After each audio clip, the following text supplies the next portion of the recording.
le sait, les organisations en général et les entreprises en particulier, sans doute comme les humains, ne connaissent pas d'évolution linéaire.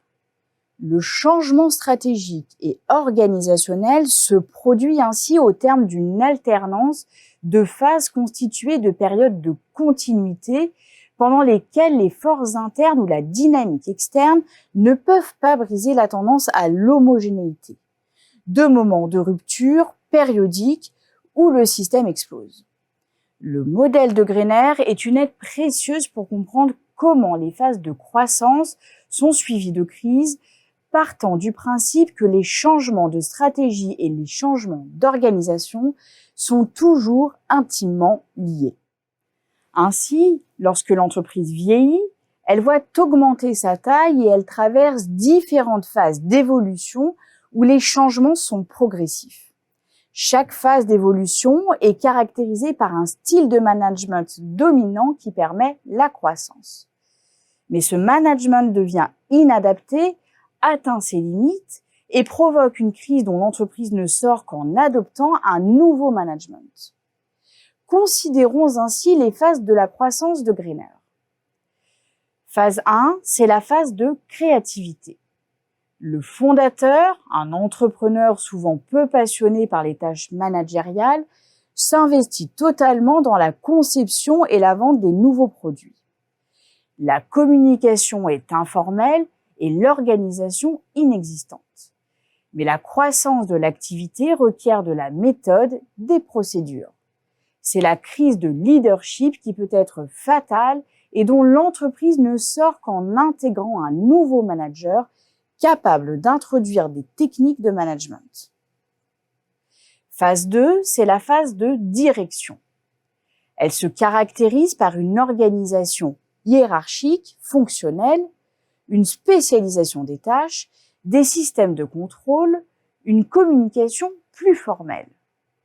Quand l'entreprise continue sa croissance, le caractère très centralisé de cette organisation devient la source de la crise d'autonomie à laquelle beaucoup d'entreprises répondent en mettant en place une décentralisation des responsabilités. Phase 3, c'est la phase de décentralisation. Elle se traduit par l'adoption d'une structure décentralisée où les responsables d'usine et de marché gagnent en autonomie. Des centres de profit sont créés, la direction générale pratique une gestion par exception et s'occupe plus de stratégies d'acquisition que de management opérationnel. Cette décentralisation et l'autonomie grandissante prise par les unités conduisent l'entreprise à une grave crise de contrôle dont l'entreprise peut se sortir par la coordination. Phase 4, c'est la phase de coordination. Elle implique la mise en œuvre de systèmes formels de planification et de contrôle, ainsi qu'un renforcement des services fonctionnels d'état-major coordonnant et contrôlant les activités décentralisées. Elle implique aussi une centralisation des systèmes d'information et un contrôle des activités reposant sur le retour sur investissement. Ces systèmes permettent le développement de l'entreprise, mais suscitent aussi un manque de confiance, des rivalités entre le siège ou staff et les services opérationnels ou line.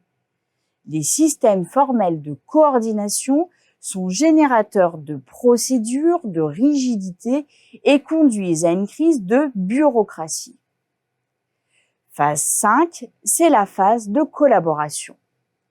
Elle repose sur une approche plus flexible et plus humaine du management qui implique de multiples équipes transversales orientées projet, une réduction des équipes du siège, une structure matricielle, des systèmes de contrôle formels plus légers jouant un rôle de facilitateur, des systèmes d'information en temps réel et des programmes de formation orientés vers les aptitudes comportementales.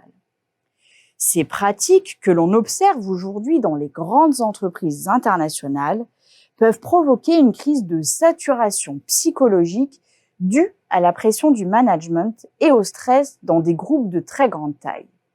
Une réponse à cette crise réside peut-être dans une phase d'externalisation d'activités, de fonctionnement en réseau, d'alliances, etc.